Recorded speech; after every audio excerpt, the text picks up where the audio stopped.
जय महाकाल दोस्तों, आज मैं आपको कुछ एक विशेष जानकारी दे रहा हूं और ये उन साधकों के लिए है जो नए होते हैं और जिनको ज़िंदगी का अनुभव नहीं होता है कि साधना के अंतिम चरणों में बड़ी विशेष सावधानियों की ज़रूरत होती है और सभी को सावधानी बरतनी चाहिए, क्योंकि जो भी साधना करता है और साधना में संकल्प का बड़ा महत्व होता है। और यदि संकल्प खंडित होता है हमारा, तो हमारी सिद्धि खंडित होती है और हमको सिद्धि प्राप्त नहीं होती है। ये मित्रों, मेरे पे इस समय अनुभव की बात है कि इस समय मैं शिव साधना में व्यस्त हूँ और 1 साल का मेरा व्रत है और संकल्प है इस साधना का मेरा। और जैसा कि मैंने 1 वर्ष का संकल्प लिया है और इसमें सबसे पहली बात तो ये है कि एक साल का संकल्प पूरा होने के साथ साथ में अब ये मेरी अंतिम चरण में साधना चल रही है।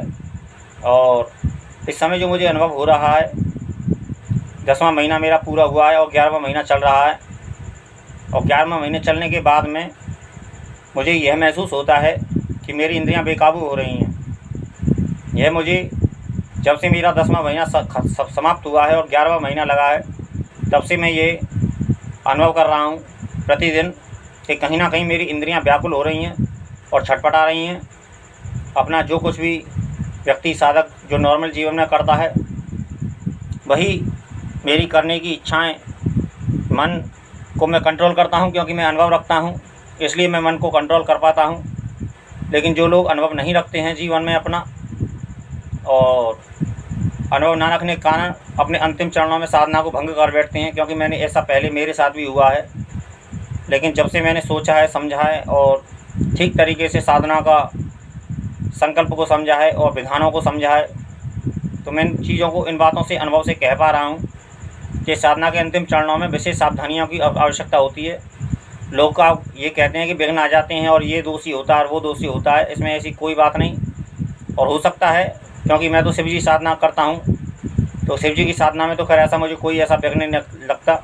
लेकिन हाँ, एक बात अवश्य है जो मैं महसूस करता हूँ कि मेरी इंद्रियां इस समय व्याकुल हैं और विषय भोग करने के लिए या फिर कुछ भी अपना ऊट-पटांग खाने के लिए मन व्याकुल रहता है। लेकिन फिर भी मैं अपने अनुभव से अपने मन को कंट्रोल कर पाता हूँ और अपने गुरु के आशीर्वाद से, क्योंकि यदि मैं संकल्पों को भंग करता हूँ तो मेरे 10 महीने की मेहनत बेकार जाएगी और जो मैं अपने इस जीवन में चाहता हूँ वह भी मुझे प्राप्त नहीं होगा। क्योंकि संकल्प की पूर्ति ही सिद्धि है और यही साधना का मर्म है कि जब तक संकल्प पूरा ना हो तो आपको सिद्धि पाने का अधिकार नहीं है। और मैं यही कहूँगा कि साधना के हर साधक से मैं यही कहूँगा, जो नए साधक होते हैं, इतना सहज नहीं समझना चाहिए। मुझे वैसे तो कोई विघ्न नहीं आते हैं, लेकिन हाँ, इस समय मैं एक बात ज़रूर अनुभव महसूस करता हूँ कि मेरी इस समय इंद्रियाँ बहुत व्याकुल हैं और बहुत व्याकुल रहती हैं विषय भोग करने के लिए और ऊट-पटांग खाने के लिए मन बहुत करता है। लेकिन फिर भी मैं अपने आप को कंट्रोल कर पा रहा हूँ और अपने गुरु कृपा से और महादेव के आशीर्वाद से मैं संकल्प की पूर्ति करूँगा, यह मुझे विश्वास है। और मन का काम भटकाने का है तो मन तो भटकाएगा ही, लेकिन भटकना ये एक बुद्धि का विषय है। क्योंकि मन के साथ साथ में व्यक्ति के पास में, मनुष्य के पास में बुद्धि भी होती है। और गुरु कृपा हो तो और अच्छी बात है। और बुद्धि से हमें यह निर्णय करना चाहिए कि हमारे 10 महीने हमने मेहनत की है, या फिर हम कोई भी मेहनत करते हैं और अंतिम चरणों में हम साधना को खंडित करते हैं, तो इसमें हमारी ही गलती मानी जाएगी। लेकिन यदि हम मन पे, क्योंकि कोई भी चीज़ इतनी सहजता से हमें नहीं मिलती है और थोड़ी सी कठिनाई है, बस यही कठिनाई है, और तो खैर मुझे कोई ऐसा विघ्न वगैरह नहीं मिलता है और तो खैर कोई ऐसी कोई दिक्कत नहीं होती है। लेकिन यही चीज़ मैं महसूस कर पा रहा हूँ अंतिम क्षणों में साधना के, जो मेरा सावन के पहले सोमवार को मेरा संकल्प पूरा हो जाएगा। और उसके बाद में मैं शिव जी का उद्यापन वगैरह जो बोलते हैं, 5 कन्याओं को भोजन वगैरह जो बताते हैं, वो करा के मैं अपनी साधना की समाप्ति करूँगा। और फिर अपना मेरा संकल्प पूर्ति होगी तो फिर मुझे उसके बाद में कोई दिक्कत नहीं।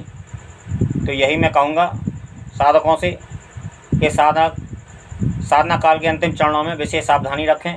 और विशेष सावधानी की आवश्यकता इसलिए होती है क्योंकि संकल्प की पूर्ति नहीं होती है तो हमको सिद्धि प्राप्त नहीं होती है और हमारी जो इतना समय की मेहनत जो होती है वो हमारी व्यर्थ चली जाती है।